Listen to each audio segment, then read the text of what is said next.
Exercice 7. 3 bûcherons se partagent 180 mètres cubes de bois. Et puis on me dit que les 3 bûcherons n'ont pas travaillé le même nombre de jours. Ils décident que le premier recevra 25 de plus que le deuxième et que le deuxième recevra 10 de plus que le troisième. Et on veut déterminer la part de chaque bûcheron. Alors on a aussi envie d'appeler X la part d'un des bûcherons. Et je suggère que ce soit la part du troisième bûcheron, c'est ce qui rendra l'écriture la plus simple. Mais si vous partez avec X la part du premier bûcheron, ça n'a pas d'importance. Et je peux préciser que ce sera en mètres cubes. Alors si j'écris comme ça, le deuxième bûcheron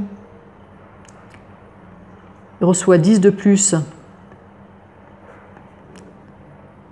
que le troisième. Ça veut dire qu'il y a donc X plus 10. Et le premier bûcheron reçoit 25 mètres cubes de plus que le deuxième. Donc X plus 10, la part du deuxième, plus encore 25. Alors qu'est-ce que c'est notre équation? Notre équation, elle doit dire que la part du premier, donc X plus, ça c'est égal à X plus 35, X plus 35, ça doit être plus la part du deuxième, donc X plus 10, plus la part du troisième, donc plus X, ça doit être égal à la quantité de bois au total. Donc voici mon équation. Je vais très vite pour la résolution.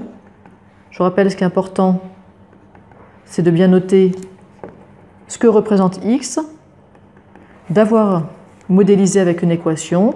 La résolution, souvent, ne pose pas tant de problèmes que ça. Donc j'ai 3x plus 45. Je vous laisserai faire le détail si besoin.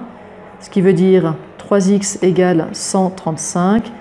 Ce qui me donne x égale, et je peux prendre la calculatrice si je veux, 45 mètres cubes.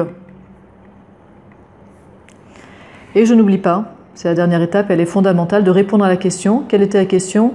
La part, on veut déterminer la part de chaque bûcheron. Donc, le premier bûcheron recevra, alors il recevra la part du troisième plus 35, donc 80 mètres cubes. Le deuxième bûcheron